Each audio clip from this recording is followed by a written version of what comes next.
Hello, everybody, and welcome. And thanks for coming out Tuesday night, Shutter Talk on Frank Pali Photography. Tonight we've got a great guest and a friend from down in California, where I met him originally. He's back up in Seattle currently. And he's a wildlife photographer, and he's done a number of things before too, taking weddings and portraits, and so we're going to go through some of his images within a few minutes here, and we're going to show his wildlife to begin with. And so without further ado, what I would like to do is welcome James to come on, and without further ado, here we go. Hello, James. How's it going? Good. How are you doing, Frank? All right, all right. Can you hear me okay? Yeah, I can hear you good. Good stuff. Yeah, everything's looking good at your end, and it's wonderful. So anyway, welcome, James. We've got a great night. You sent some wonderful images for us to talk about. I do have the Instagram set up for afterwards, and I want to get some people coming in and talking with us too, and just kind of going through some of your great images.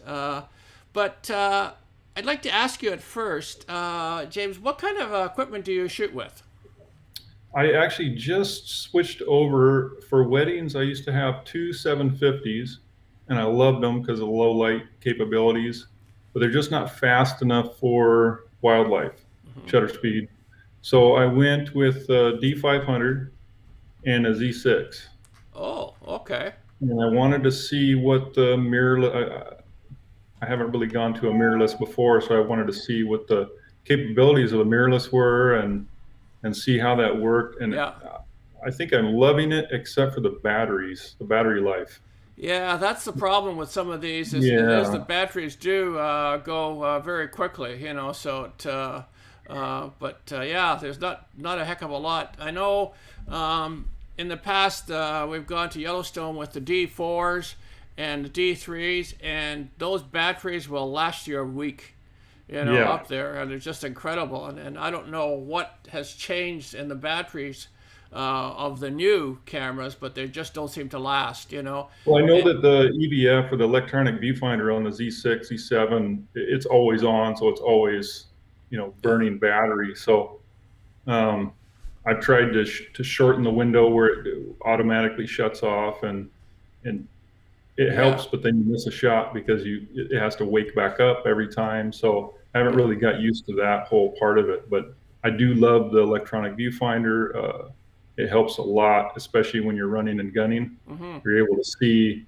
I know a lot of times with my 750, it'd run up, and the last setting you had was 6400 ISO because you were shooting really really early morning, and then boom, something pops out of nowhere and you missed the shot because it was overexposed. You just yeah. weren't paying attention. It was Yeah, just a yeah, really I fast know. pace. It's that's what I do But like about those electronic, because you can see exactly what you've got. You know, yeah, there's what no you got in guessing. there, You know, you're going to yeah. get. So The only thing I now I don't know how you find it, but the only thing I don't like about the electronic ones is when it flips up, kind of, you know, like if you're tracking something and you're shooting, it's flipping, and you tend to lose sight of what you're following. yeah, they just along with anything else, it's just getting used to your equipment, just knowing it, loving it. Yeah, yeah, that's right. Yeah, so I know some of that is hard to get used to because there's so many functions in those electronic cameras now. Now, in terms of tripod, what do you have for your tripod? What do you carry I for went that? with Enduro. I have a smaller Enduro that I've used for a long time, and when I went to the flat top for my gimbal head, I called them up and I asked them, hey, I'm 6'8". What do you recommend? And they sent it right away. Really good, sturdy uh, carbon fiber tripod, and I love it. Hmm. It's lighter than some of the other ones that I've tried. Uh, so with the beast of a 600 millimeter on top of it, you want to be as light but as sturdy as possible. So Yeah, yeah. kind of to find that sweet spot. Yeah, I've forgotten how tall you are. You know, it's been a while. But even here, when I'm looking at it, I'm even a little shorter than you here on the screen. Oh dear. Hey, James, can you tell us? You lived down in California for a while, and you were going to Point Reyes, seaside there. Could you tell us about that area and the photography for the people that haven't been down to Point Reyes? What it's like? Yeah, so you have to pick your days really carefully. I like to go, I used to go on Wednesdays and Thursdays because there's nobody there. Some hiking groups or some photography groups, but if you can get the routine and know where the animals are and what time they're there, Mm-hmm. you're able to get out on those trails when the elk are still there before they've been spooked off by all the other tourists. You're able to get some really great close-up shots. So it's just pretty much learning the area, knowing some people that photograph there. I met a really good friend of mine, and she told me a lot of great spots that are kind of out of the way. And then once you know the animals there, they're very, very predictable. Yeah. So you can get to the right side of the field with the light coming the right way and the right time of the day with the wind blowing at your favor. mean, you can really set up a shot and let things happen instead of trying to chase after everything all the time.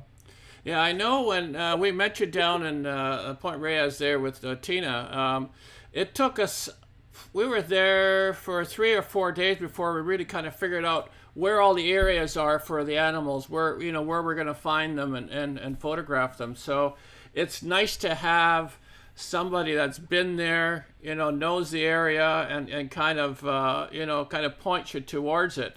And I know there was that area is really big for bobcats. If anybody wants to photograph Yeah. bobcats, Point Reyes is the place to go, and that's why we ended up going down there. And you and I did see them out in the fields and chasing them around a little bit there. It was pretty cool to see them, and I know you've got some photos that will be coming up that we can show people on later. So. But now, in terms of when you're out in the field, what's your favorite lens that you like to take with you? It was I have the Tamron 150 to 600, and I loved it because it's hand holdable. You can get into a lot of different situations and that you can't with a big 600 because, tripod and everything else, the big heads. But then once I got the lens from you, complete different story. Now I know the area, I know where I need to set up, I know the lighting's going to be like this. So I actually carry both. I carry the D500 with the Tamron, Yeah. and then I carry my Z6 with the 600 over my shoulder, or I have a backpack setup that I can take out as well. So I'll have the setup, but I can also move from that setup if I need to for something else happening somewhere else. So Yeah. Now, in terms of photography, how did you educate yourself to be as good as you are and taking some quality photos? I started, my aunt is a photographer down in California, and she kind of let me shadow her for a while, and I kind of got into it a little bit, and I was still using, non-manual settings. Didn't really know much about it. So I took a few courses at a school in Seattle, and that really opened me up to all the manual modes, Yeah. take control of what's happening inside. So, you can underexpose for certain things for different highlights. And, it's not just that 15% gray across the board what the camera sensors is looking for. And then I went to a graphic design school in Shoreline and took a bunch of different photography courses there. I was in the photo club there. And then I went to a continuing education course at University of Washington for photography. Okay, so you've got quite a few courses behind you then, so. Quite a bit of courses, but I think if you go to different clubs and different courses, you have to find out what you like, what your style is, and you kind of find that doing that. And editing was one of the biggest things that the courses provided. You can teach someone photography, but you can't really teach them to have an eye. But teaching someone how to edit what they're doing and how to get the end product, the end image that you're going to show everybody. I think that's key to photography. Yeah, I know, like photo clubs are really great for people to get involved with, and you do learn a lot. And I know, like, composition and things like that, it's something that some people really have. They've got an eye for a photo. But I still think, like when you join clubs and you participate and you see the photos from other people, you can learn how to take the better photos and start having your composition improve over time if you belong to a club. Do you agree with that? Yeah, and I just watched your interview with Dave Hutchison, and what you guys did at the end, where you took a beginning photographer's images and worked them over, and that used to help more than anything, even with seasoned photographers, having other people pick your work apart with good feedback. I mean, that helps a lot, stuff that you may not even see at all. It's just a different point of view. I think that helps. Yeah. I know. I mean, I've been trying to get people to email some images in, so when we do the Tuesday night setups, that we can kind of talk about some images and critique them, because there's always a group of people that we can talk about them and bring them up and kind of try to help and it, even the critiquers. It helps them, seeing these images. So I think It does. It does. It it does. benefits everybody out there, So. Now, have you taken any workshops for photography? No, I haven't taken any workshops. I actually used to teach workshops in Seattle. Just we would meet at a coffee house and then go over like basic camera controls and how to get off of automatic modes, get into manual modes, and then how to shoot in RAW, why you're shooting in RAW, and then the second part of it, we would go. Maybe one day it was all about landscapes, or another day it's all about nature, and we would try and meet in those areas and then walk around, and then I would just kind of work through the people and see what questions they have and look at their images, and then after that we would all meet up on a group board and rediscuss all the images that they took and what problems did you have, and some people had the same problems and they can work together, and I think yeah, really that's pretty great, cool. really Yeah, great. it's nice to have a little backup of people that you can bounce things off for sure. So anyway, those are just a few of the questions that I had for you. There's two more that I'd like to ask you. In terms of an animal, what is your favorite animal to photograph? I think bobcat for various reasons. Yeah. As you know, Yeah. how many days were you there? How many good images did you get? Yeah. I think on one day I saw 9 different bobcats and wasn't able to get a single good photograph of any of them. Yeah. They're just like a house cat. They just don't care.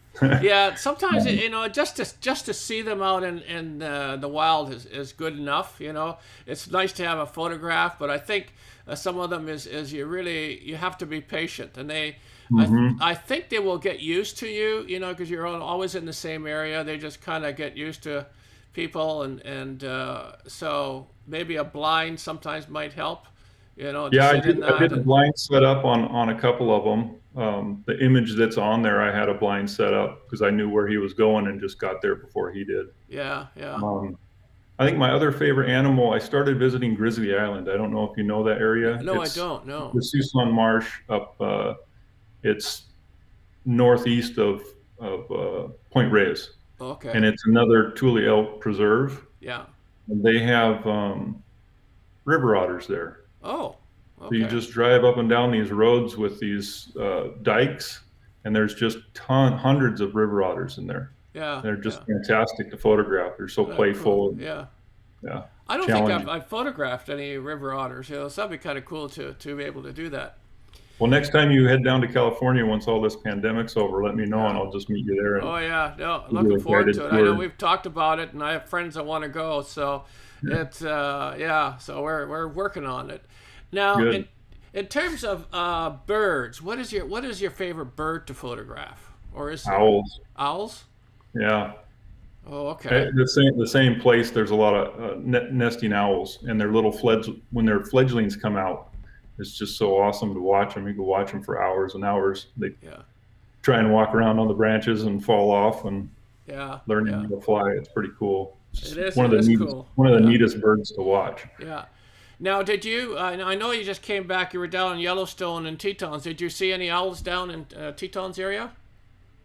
No, I didn't see many birds at all. Mostly antelope and bighorns.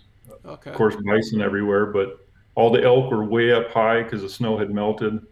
So a lot of the animals that you normally see during the winter that are down close to the road, they were way up in the highland. I had to do a lot of hiking just to get the bighorns. Oh, okay. So yeah, okay. All right, so let's let me go through and we're gonna get into some of these photos here, and let's start with this one here. So tell us about this image. This little kitty cat. Yeah, so this is when you and Tina drove the other way, and then I went the other way, and this is the image that I got. Yeah, isn't it the way? Yeah, I think I spent 2 hours with this bobcat. Oh, It would come out on the far edge of the field and lay down and take a nap and walk around, and then it would come out behind me, and then finally it just walked straight to me. And I think it got within about 10 feet before it started to go the other way. But it was so close I couldn't really focus on it anymore.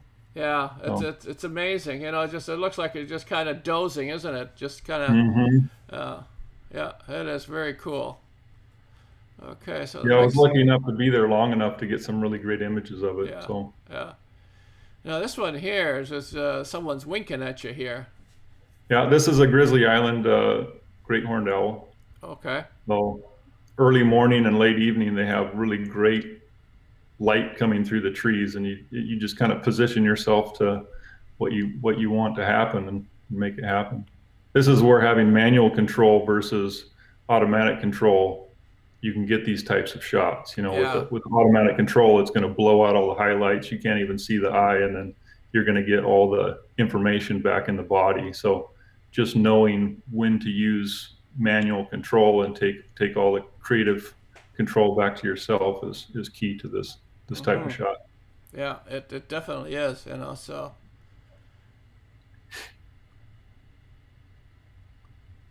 And then we've got camouflage happening here. Someone's trying to Yeah. hide.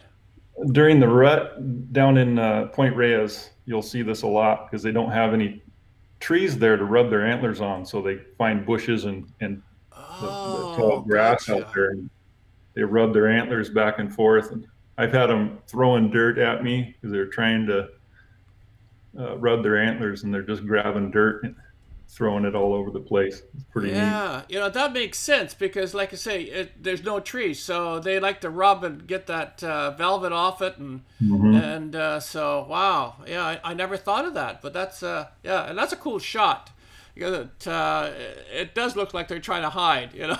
So, Well, the reason I sent this photo was because you don't always have to have a perfect shot of an animal's, the features, the face.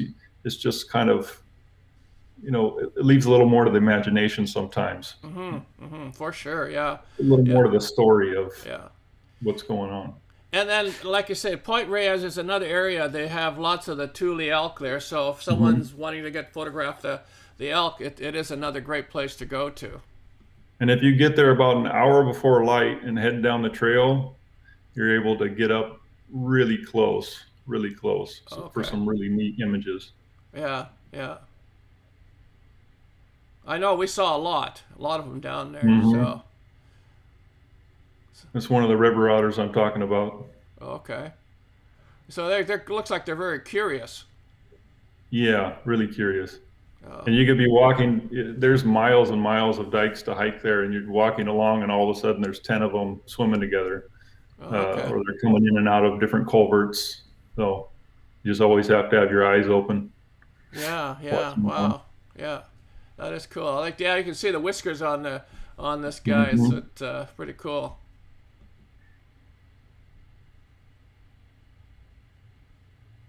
And here we got the bobcat again, another one. Yeah, so this was just up over the hill from where we were looking at the one bobcat, and maybe a week later I came back and got the images of this one. Oh, this was another scenario where I set up, put a canvas or a burlap deal over the camera lens and clipped it off, and then I just hide kind of behind that, so I'm still portable, but I'm camouflaged out, and was able to get these shots of this bobcat. Okay. Now, for the people out in the audience that don't know the size of these, give us the dimensions and approximate weight of these animals. They're what, 15 to 20, 25 pounds, depending on, if it's a big male or a smaller female, maybe 15 to 20 pounds. So, And how tall would they stand roughly? oh, foot and a half, maybe. Okay, okay. They're like a good sized dog, Okay, yeah, because I medium mean, when you sized look at dog. it here on this image, it's almost like a full screen. They look fairly big, so I'm trying to kind of paint a picture for people that aren't familiar with it to the size of them. But yeah,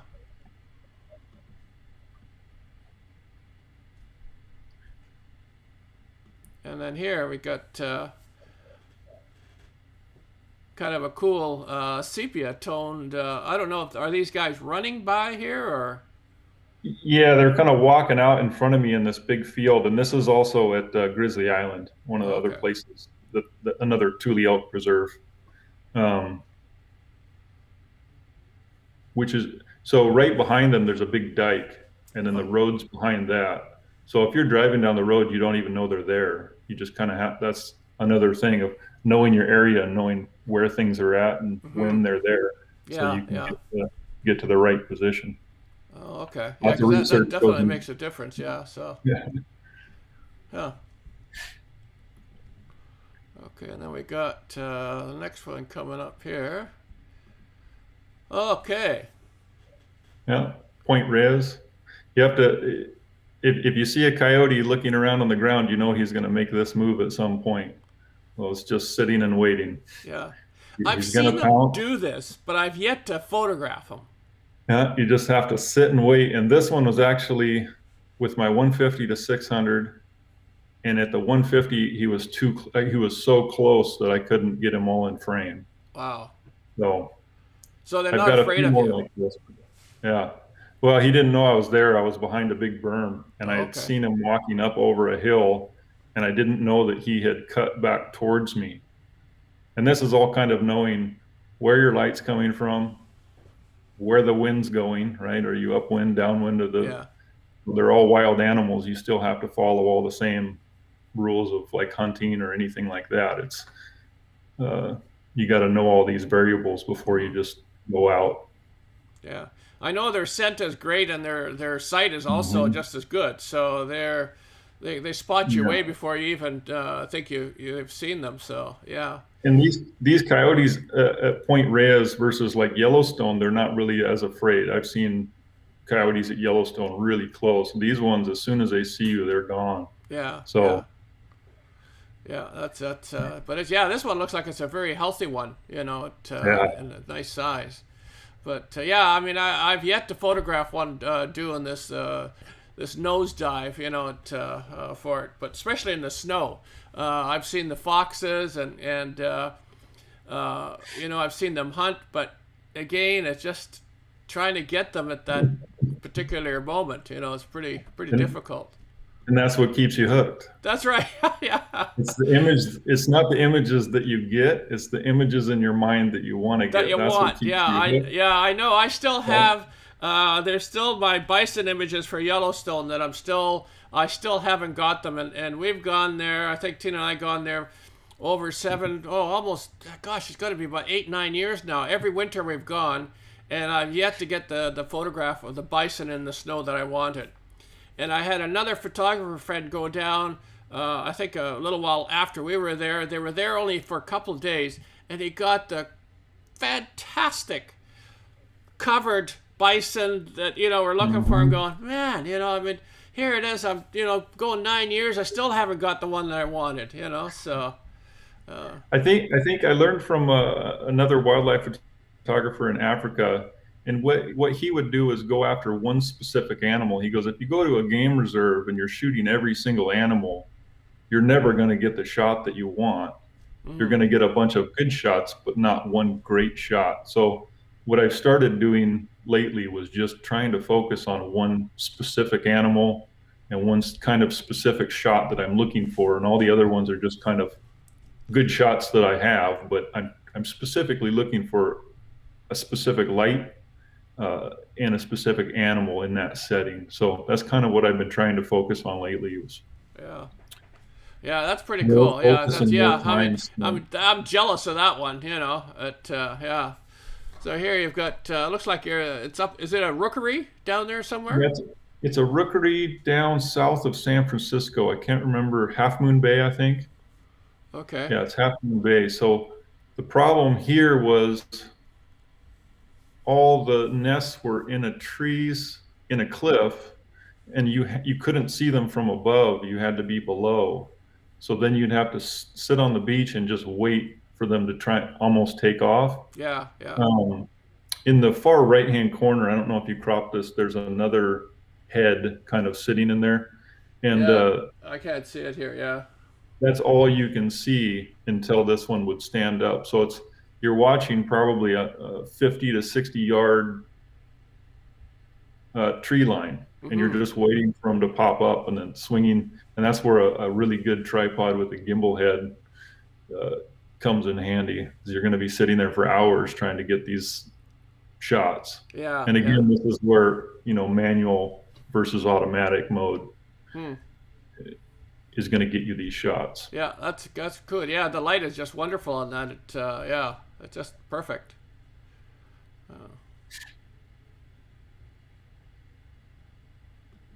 Here we got another owl. Another Point Reyes owl. I think their nesting is either now or just coming up. So it's a really good time if anybody's down in that area that wants to go look at owls. There's some really good spots. Just look up in the trees, you'll find them. Yeah. I didn't notice them when we were there, but mind you, I didn't think they would be in that area. But yeah, that's good to know. So you've got some other alternatives, to photograph, because there's a lot of roadway to drive and see in Point Reyes. If you've never been there, it takes you all day to drive the roads there, and you may not even get them all, so. Yeah, so usually I'll get there an hour before light and hit the trail for the elk. That's my route. And I walk about halfway down because I know past that is going to be too far for me with all my gear. Yeah. And then I'll come back, and then I know that all the bobcats are out mid-morning. So I'll go to my bobcat spots and I'll try and get to their, where they're going to be before they get there. And then between your morning shots and your evening shots, you got to fill a lot of time, especially in the summer. There could be 10 hours before good light. So I go to all the spots that I know that there's birds hiding or there's just random stuff, and I try and take more creative shots, than just blown out. A deer standing in the middle of a field isn't very interesting. So that's when I try and use more creative influences at those times of the day. So okay. Now, if there's any questions out there from the audience, please put them in the chat, and we'll get James to answer that. So let me just forward this to the next image. Okay. So these ones are pretty interesting. A friend of mine told me about a rookery above an apartment complex just north of where we were at in Walnut Creek. Okay. And all these egrets would nest just above the street on this apartment complex. And it was it was right next to the highway. And the problem they were having was all the babies that would fall out of the nests would get run over by cars and stuff like that. But it's pretty odd for a giant like me to be walking around with a 600 millimeter lens shooting back towards the apartment complex looking like a pervert. Yeah, that's right. Yeah, people will be wondering. Yeah. So I got a lot of people that would stop and ask me what I was doing and why I was there, and I'm taking pictures of these birds. Yeah. But I did see these out in Point Reyes too. They were around there too. But they weren't very photogenic. They just, as soon as you saw you, they were gone. So yeah, these ones were great coming in and out, and right after work you could go over there and spend an hour at the perfect light and capture some really. I have thousands of images of these. Yeah, it's cool to have. Yeah. But the point here would be, you don't have to go out in the woods. You don't have to go on 20-mile hikes or fly to Yellowstone or do any of these things. There's wildlife in your backyard that you can shoot. There's something that you can shoot in your nearby areas.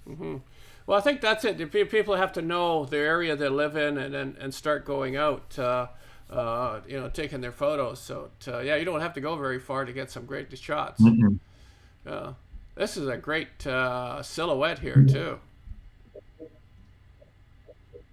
Yeah, I've actually been looking to get a good silhouette from Point Reyes for a very long time, but I keep seeing the same one over and over of a big bull at sunrise or sunset in the silhouette. So I wanted to get more. So this happened just before you get to the cattle guard to go to the elk preserve. All these elk are always standing out in this farm field. Yeah. So I was able to get this shot right at last light. That's pretty cool because I kind of like that. It looks like a crow or something up on the fence. You know, it just adds that extra little bit of punch to it. Now, do you remember? Did you expose for the sky in this to get this? Yeah.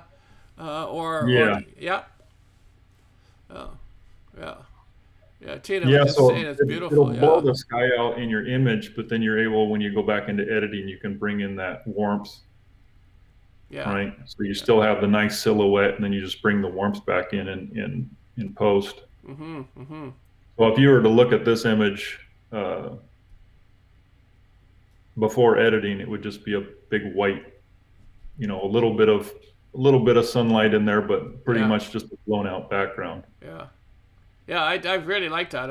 And I like it the way it's on an angle.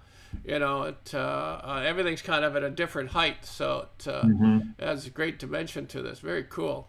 Great shot. And then here, it looks like this is a Yellowstone. Yeah, this was the second time I've seen the wolves. The first time I've actually been able to take any photographs at all. The biologists were set up a few hundred yards down the road, and I drove past them, and the wolves ran right out in front of me. So I was able to stop and shoot a couple photos as I went up over this ridge and then up over the next one in about a 2-minute time span. So I got lucky. James, I tell you, you know, you are lucky because I've been going there for a dozen years, and I've yet to photograph a wolf close. My friend Mike and Wayne, we were there, and these guys are always like a mile off, and they're little dots, you know, across the field and the snow, and to get them where they're coming by you is just making people envious. What I started doing the last time I went was I would find the biologist and see where he was looking, and then try and get to a better vantage. Yeah. Right, because the road winds around and winds around. So if you can skinny up that area that he's looking at and get to a different vantage point, a lot of times the animals appear closer to, or they will be closer to you than them. Yeah. You can still see them from the same angle, but you're closer now. Yeah. So. Now, did you notice, like when we were there, the biologists are there too, and the wolf people are there, but anytime we're kind of coming up to when they were had a spotting, is they would all look the opposite way to where the actual wolf was. Is what we noticed anyway. They don't like photographers. No, if you catch them when they have their spotting scopes out, and in the winter, if there's not a lot of people, they'll talk to you quite a bit and tell you what they're doing. And so, but usually there's one biologist, and there'll be 20 to 30 cars that just follow that guy everywhere he goes. Yeah, and that's got to be kind of.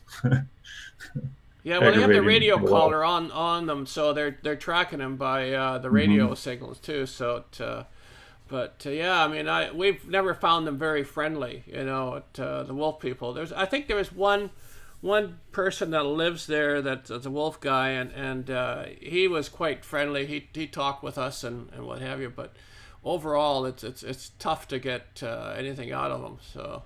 And if you do see him, make sure you tell the ranger. He'll give you a wolf pin. Oh, that we didn't know. I spotted the wolf pin. Yeah, it's pretty cool. Oh, okay. I'll have to remember that. Yeah. Okay. Wayne out there, remember, and Mike, remember, we gotta talk with the ranger about the wolf to get that wolf pin. So yeah. And there's a pronghorn. Mm-hmm. And this is at Yellowstone also, isn't it? Yeah, this is right in the North Gate at Gardner. And they were, I saw them there a couple days in a row. And so I went down and sat inside of a bunch of sagebrush and just waited for stuff to happen. And this guy ended up just walking right past me. So. Yeah, no, I mean, there's these cool guys. There's lots of them around there, different spots. So.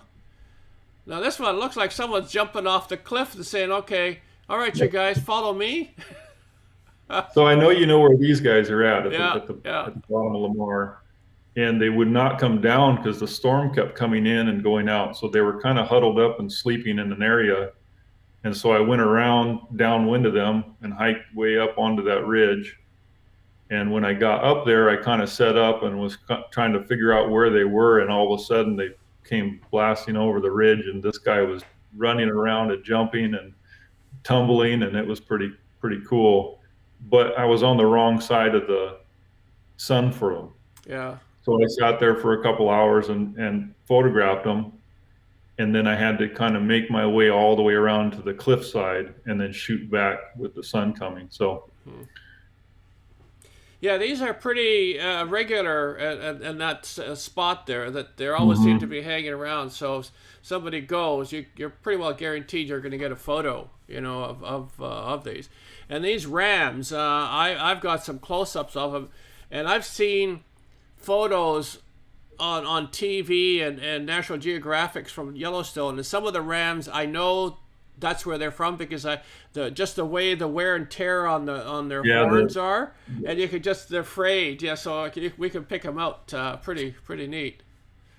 But that's a cool one where he looks like he's just jumping off and okay, you guys, come on after me. Follow the Mhm. leader. And this one here, just coming up on the bank, I guess. They're just shooting down at him. Now they were all sleeping in a big hole. Okay. So I was trying to sneak up on them without disturbing them, and this is what I was looking at. So I thought it would be a pretty cool image there. Yeah. That's a Yeah, I probably spent 2.5 or 3 hours up there with them. And yeah. this is when I It's finally easy to get, spend that time. You can just park there yeah. and these guys. I mean, we were there in the rut, and man, I mean, we were it's incredible. That actually it was Mike that he just saying that James, it's a great photo. So him and I were there in the rut, and these guys, these big rams, they had one was on the cliffside, and they were just above the Mhm. road, and very easy you can photograph. You didn't even need the big lenses in there, but I think we spent almost like a half a day there, Yeah, photographing him. Yeah. that's pretty easy. Yeah, it's pretty cool. Yeah, these guys guarantee great photos for you anytime you go to Yellowstone for sure. Uh, Yeah, there was another group.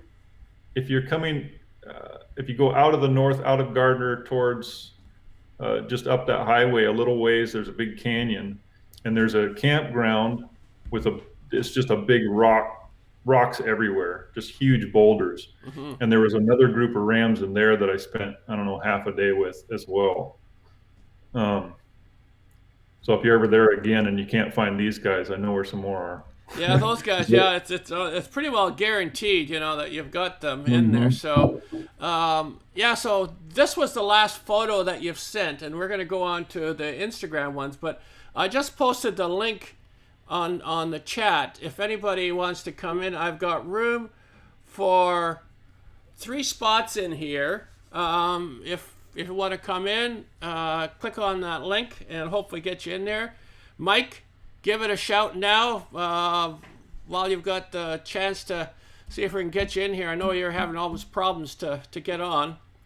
I think you've been on once and then you haven't been able to get on again. But click on the link and get things happening. So we'll get some people to ask some questions here if there's any questions for the photos. But yeah, so yeah, great shots. That you've gotten over the time and now, how did you like Tetons? Tell us about the Tetons.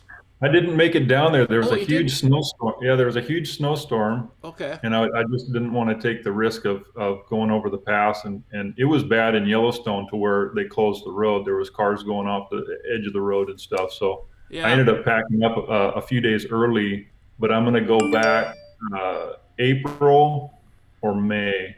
I'm not Okay. sure yet, but Yeah. and then I'm just going to go to the Tetons only. I'm not going to go back through Yellowstone. Okay. Yeah. I mean, the Tetons is a long ways down. I know we've been there, and it's like a half a day drive to get down from Gardner. to Yeah, down it's there. like 5.5 hours in good weather. Yeah, So in the I wouldn't. wintertime. I mean, in the summer Yeah. it's easy because you can just go straight down the highway, but in the winter it's pretty scary. So Yeah, they were supposed to get 14 inches overnight, and I didn't want to chance that. So yeah, that's pretty I crazy. just, Okay, we've got Wayne. Welcome, Wayne. hey, So, Wayne. yeah, so Hi, everybody. yeah, so Great photos, Jay.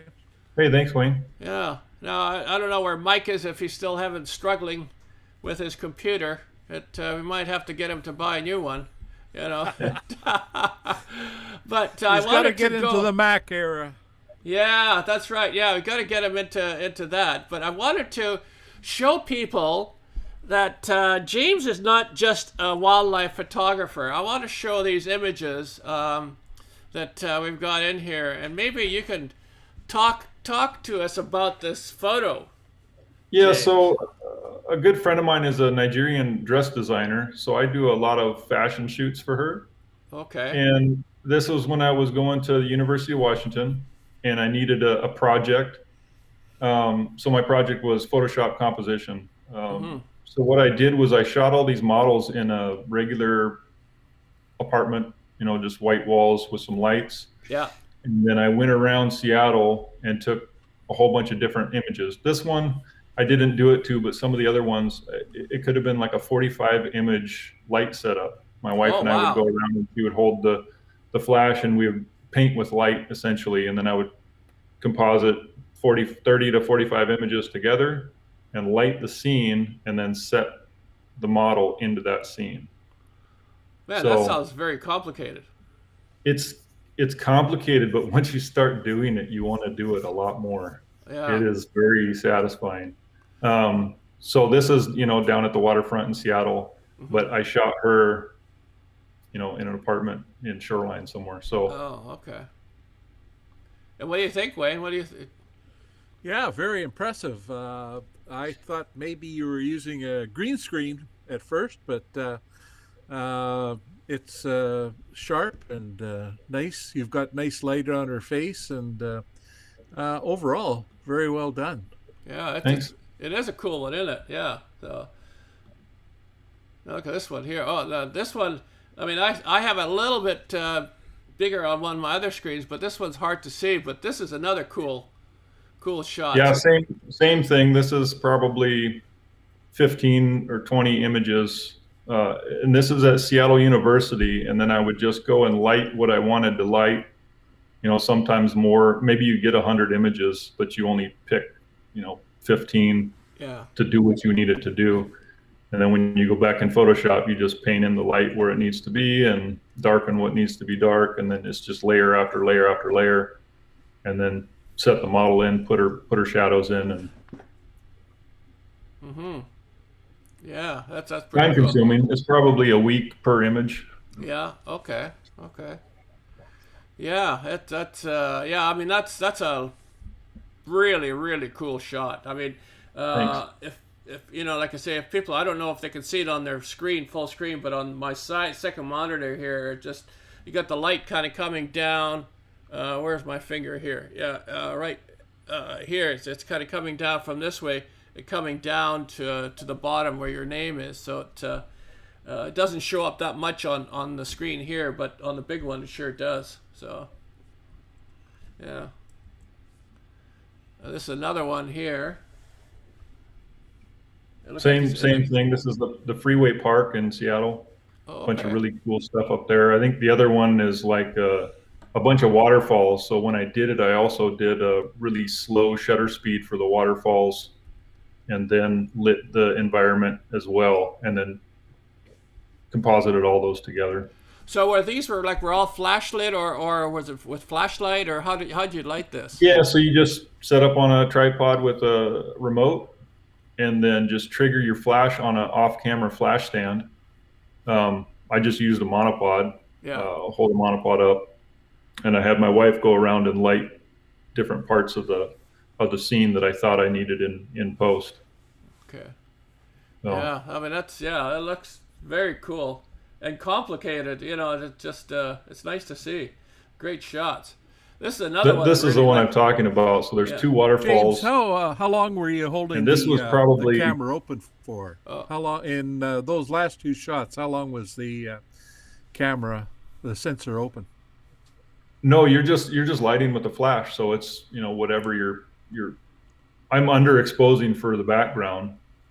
So it's probably a lot faster than you would think. And then you're just lighting each one, like you'd light the left side and then the right side and then the middle and then inside and floor. And then put them all together. Yeah, no, got it. So you have to know what you want in the end in order to get, like this shot, there's a stairwell that you can't see. And my wife would walk up and down that stairwell between the concrete. Yeah. And she would just hold the light up so I would get the same light going up on each concrete pillar. But there's, 30 some lights that I needed, plus the long exposures for the waterfalls as well. Mm-hmm. Mm-hmm. So how many photos do you think this was? I think this in the end was closer to 60. Wow. Yeah. Yeah. Lots of masking and painting and masking and painting. Yeah. That's once you get the workflow down, it's quite easy. It's just tedious. Yeah. No, I guess it's I mean, I guess you got to have a pretty powerful machine to put all this stuff together afterwards too. Mm-hmm. Oh. So what about comments from the people out in the chat? Is it people liking this, not liking this? Everybody's very quiet out there. I guess they're just kind of everybody's watching. This is another cool one. Another angle into that waterfall. Yeah. Same story. Lighting all the rhododendrons up. Yeah, it's just the colors and the lighting is just incredible. Very, very well done. Very nice. Were they used anywhere, James, or was just someone's portfolio? She used them on her marketing campaigns and anytime she has a big show, she'll use them. I got them all printed on canvas for a show that I did at one of the galleries.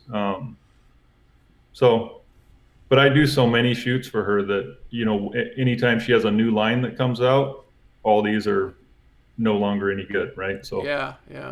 Every year we're doing another shoot. Okay. Yeah, very cool. And so now we just got away from, so that was James in terms of doing the portraits and some very artsy shots. We're just kind of coming back and going through some of his Instagram. And this one looks familiar, doesn't it? I know you know where this one is. Oh, yeah. It sleeps by the bathroom all day. Yeah. Yeah, Wayne and I walked down there one time, and you know what? When we first went there, I guess this guy must have been there for 2 days, Wayne, on the same hillside, never moved. Yeah. We'd go by there in the morning, he's up on the hill, come by in the evening, he's still there, come back the next day. It just, they seem to have one little area and they just hang in, so. Yep. Not too far from the road. I recall the ranger in his car about a half a mile away saying, "Don't get too close," or "Stay away." Yep. I got the same ranger. Around and the ranger was at least a half a mile away. Yeah. His speaker on his car sounded like he was 10 feet away. Yeah, it's really cool. And again, we've got these guys up on the same hillside for sure. Yeah, this is the hillside that runs parallel to the creek there. Yeah. And there is a river otter that loves that little pool right next below to that. It. Yeah. I haven't seen that. I mean, I know it's there, but we've never come across it, all the time. Yeah, I haven't either. I met a guy that was down there and he had just photographed it and then it disappeared again. I didn't see it again the whole time. So yeah. We were lucky. We saw a golden eagle. Golden eagle. Oh, really? Yeah, in the trees. Right in that area. Yeah. Wow. Yeah. Oh, just above it. No, across the. No, it was down. This was on the hillside, so behind us, into the field and the trees. Yeah. Just near the river. Yeah, there's a great light on this coyote here too. So hoofing through the snow. Yeah. That was last light, right in the same kind of area, just down in the canyon a little bit more. Yeah. Yeah, people got to get out there and really to wintertime. I encourage people to go in the winter because there's no one there, and you get some amazing shots. And There's actually a lot of people there this year. I don't know if it was just because of the snow had melted or people are working from home now, they can get out, but yeah. The only good thing is they don't know. I stayed in Gardner, yeah. Okay, yeah. But the only good thing is most of those people don't know about good light. So if you get out early enough, Yeah. they're not there until 10 o'clock, and then they leave by 5. So you still have the park to yourself in good light. So yeah, all these look so familiar. You know, like we've driven these roads so many times, and the backgrounds. And you never stayed long enough. No, just one or two more days, and I could have got the shot. Yeah, I know. This I know. is well, you know, Mike and I, we were there, or the last time we were there, we were down just on the way to Cook City. You kind of come around the corner, and there's a kind of a bathroom on the right side where all the moose hang out in the kind of willowy area. Mm-hmm. And we were down there. We spotted this big old bull under the tree. It took us a while to see it, but we finally saw it. So it got up and kind of went into the willows. And so we were waiting for it to come out. Meanwhile, we said, okay, off we went. We ended up going to Cook City. We come back to Cook City. People are still kind of camped out waiting for this to come out from behind the willows. There was another cow and this one in there. And so we wait, and we must have been there for, I don't know, a couple hours waiting. And finally we said, okay, that's enough. You know, it's getting dark. You know, I thought, okay, because we still have quite a drive to get back to Gardner from there. And so off we go, you know, get back in, load it. We get back to our hotel, and the people staying beside us, I think we went for a bite to eat and come back, and these guys just kind of pull up. And we're asking them how was their day, you know, what did they get? He says, man, you should see this. Look at this photo. And they're showing us on his iPhone this big old bull walking in the snow towards them. And we said, where'd you get? Was it the same spot? He says, we saw you guys leave. We just hang in there. As soon as you left, it came out. I'm going, you gotta be kidding. Yep. Oh. Yeah, Mike and I were just shaking our head, you know. You never know, you know. You don't.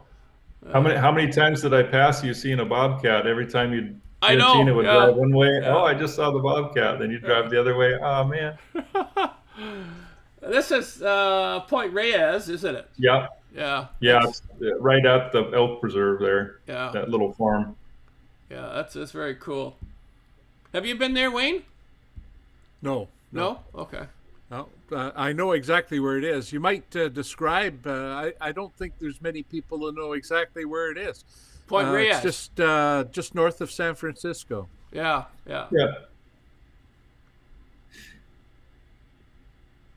Not sure where this one is. But... Same place. Is it? Yeah, just walking up the Elk Trail. There's a nice channel in between the two areas. Okay. It's all Point Reyes. Yeah. Yeah, some great shots. Yeah, I like this one too. This little framed island in there. Yeah. Yeah, that's just north a little bit of the ranch. Yeah. At Point Reyes. Yeah, it's nice light, beautiful light on this. James, do you do any stock photography? I don't. I haven't got into it yet. Yeah, this would be a great image for stock because there's a lot of room on the left side for written text. Words and things like that. So yeah, that's what people are looking for. Yeah. And this one here, it's just you got the moon out. Huh. Yeah, one globe in the middle. Yeah. Oh, never. I never like to pigeonhole myself into one type of photography. I've done weddings, corporate events, everything, and same thing with landscape. If you're there and you see the shot, take it. Yeah. I think what's neat Try about something this, new. what drew my attention to it in the center there, is the hill is level with the horizon, and it really makes it pop. Yeah, it is different, isn't it? Yeah. Yeah. And then the light, I really do like the light, the color in this. It just, yeah, it works very, very well. And this is just if you get there early enough in the mornings, the fog that rolls up into some of these places is phenomenal. Yeah. I'm always in a hurry to get to my spot, but yeah. That's the thing is like, I mean, where we were staying in the motel we were staying, I think it was like an hour's drive to get into the park from where we are, you know, so, and then you get the morning rush and the fog. Sometimes the roads are quite foggy getting in, so you can't really be hustling too much, but... yeah, I'd leave my place at 4 a.m. to get there by almost 6. Yeah. Depending on, the time of the year, but yeah, I'd like to be there by about 6. Yeah. This is another cool landscape shot here. Just the colors are very clean. And almost all these are done with the 150-600. They're not. Yeah. I'm not carrying around a 24-70 or something like that. Mm-hmm. Sometimes when the sun is so perfect you can't help it, then but yeah. These guys always look like they're on a mission when they're walking. You know, it just yeah. Yeah, he was zigzagging around a whole big herd of elk. It was pretty cool to watch him. Yeah. There for 20 minutes. Yeah, peeking over the shrubs here.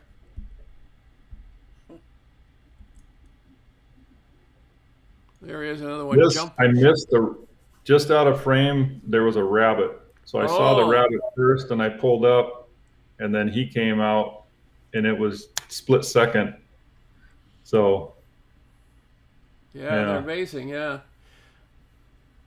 I know, like we photographed the foxes over in San Juan, and they're just incredible hunters for rabbits. And the rabbits live right beside them in the holes and stuff, and it really is a kind of a cool place to photograph them. But the coyotes, yeah, you've got lots of great shots here. This is another little bobcat just laying around. That's the first one I saw in Point Reyes. Okay. Yeah. Okay. I thought it was a rock. Yeah. Well, yeah, from a distance, it could look like it. You know, it just yeah. Yeah, I've had them in trees above me before. I didn't even know they were up there, and I saw a deer looking up, so I looked up, and there's a bobcat just hanging out on the tree. Yeah. So yeah, that's a cool photo of it on a full run here.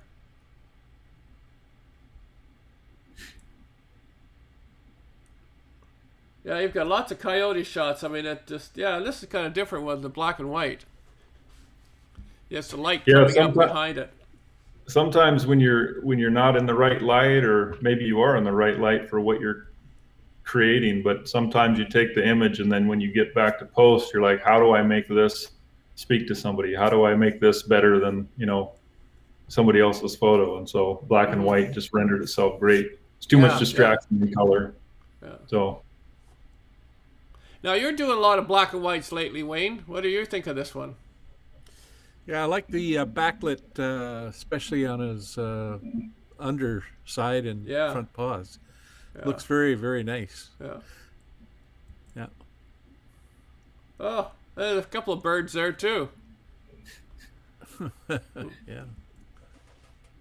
I was never into birding until I started photographing birds. Yeah. Just out of, I don't know, just think they look cool, so you start shooting them, and then you're like, wow, I could really get into this. Yeah.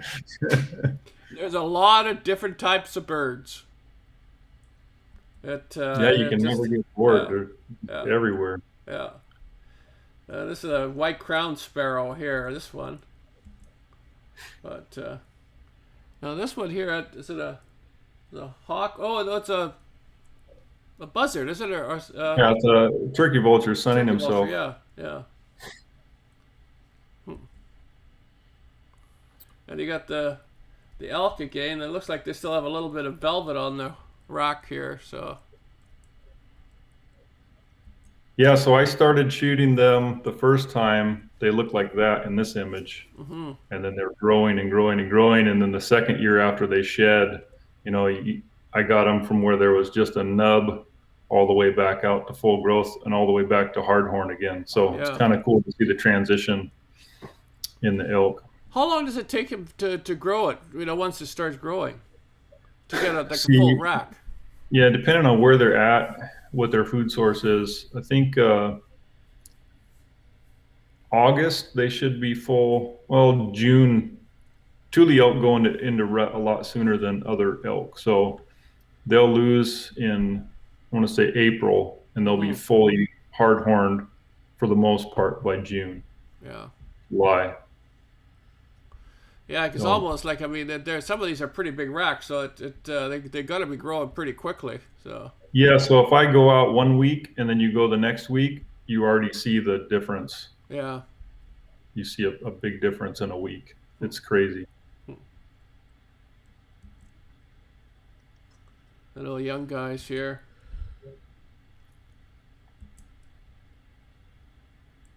And this is Seattle? Mm-hmm. Yeah, okay. Where was this? Where'd you take this shot from? I can't remember the number, the Pier 62 or something. Okay. So it's straight north of the wheel, of the Ferris wheel there. Mm-hmm. And the restaurant, and then this like a little marina entry, they always have the blue neon lights. So it's a really neat vantage point. Okay. Get really cool lighting in there. We'll have to remember that next time we're down in Seattle to get out and take these shots. Yeah. Now that's the thing, you know, like you go to some of these places and there's some great places like this to photograph, but as a tourist, when you come to these, you really don't know where is a good spot to take this photo from, you know. So it's always kind of nice to have somebody that lives in the area that can say, oh yeah, come on, I'll take you out here. We can take these night shots and yeah. So a lot of other times when I come to a new city, I'll say best photos of that city, right? And a lot of times people will geotag their photos, and you can kind of see, okay, this is a really great vantage point of whatever I want to shoot. Mm-hmm. Where was it? And then look at their metadata and say, okay, they geotagged it at this road. So, and then just start Googling best place for this shot, and you're going to come across something. So yeah.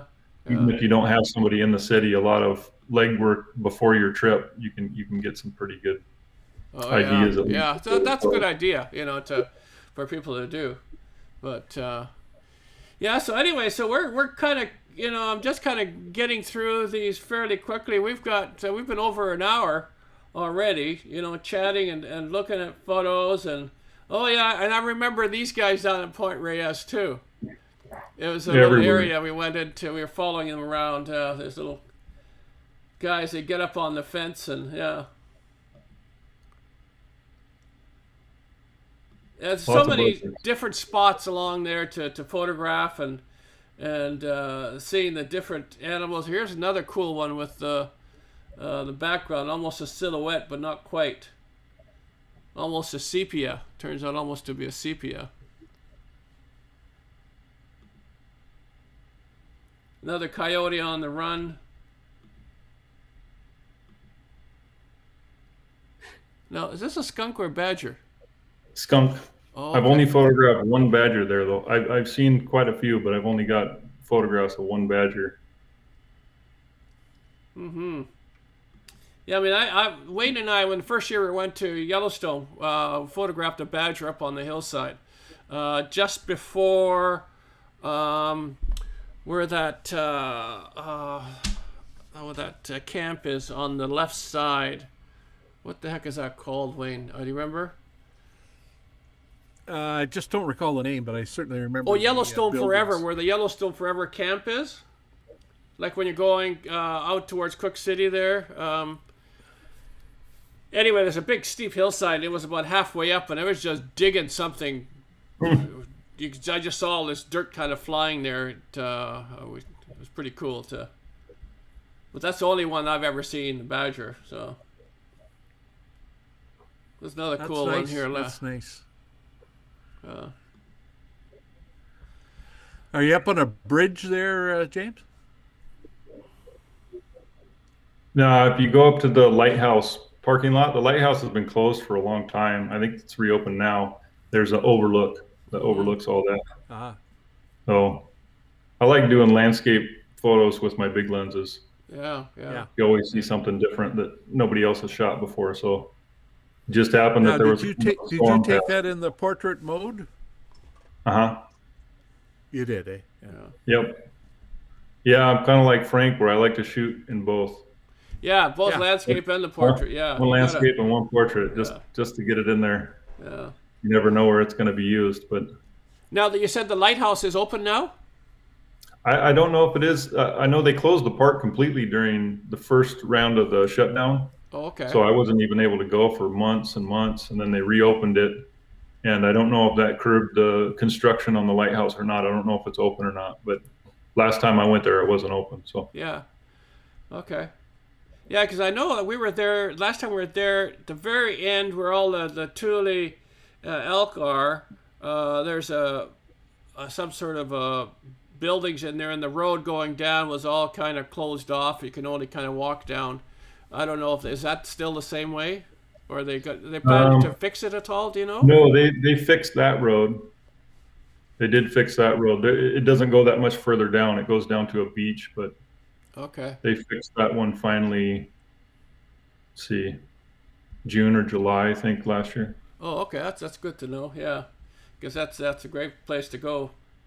Mhm. Okay, well, anyway, listen, I'm just going to pop, Wayne, I'm going to pop back into my guest here with James, and I just wanted to say thank you, for Yeah, thanks for sharing having me. your photos and your stories. I look forward to seeing more, and for people that aren't aware, James is heading off to Africa for a couple of years. So Yep. he's even going to have some cooler images to show us the next time we have him on, and hopefully maybe we'll even have him over there from Africa, on a Yeah, live that'd be feed great. from there.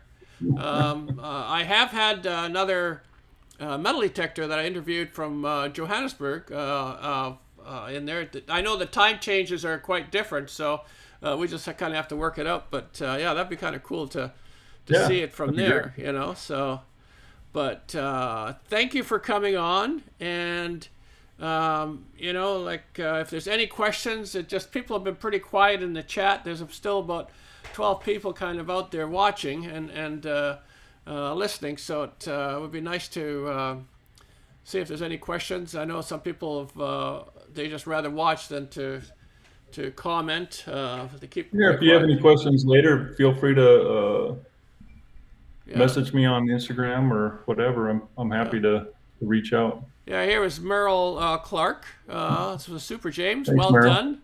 Yeah. Thank you. Larry Leslie, like Larry was saying, thank you. James Thanks, Frank, yeah, you're welcome. And I know Larry was another one that he wanted to come down to the last time we were in Yellowstone, and he couldn't make it. That's when Mike and I went. But Larry's itching to get back. And here's Jodine Monroe.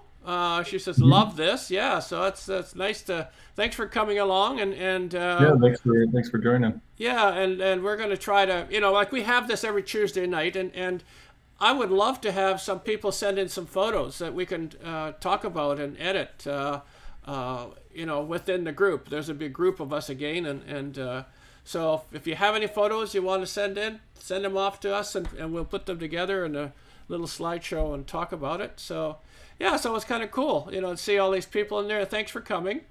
And before everybody leaves, please make sure to hit that thumbs up and let us know that you enjoyed it. Let YouTube know that it was great. And James, thank you. And listen, Yeah, have a thank you. great trip, Frank. and let us know when you arrive in Africa. And Will do. stay in touch, and we'll maybe do something from there. But Yeah, it's nice to see you again, man.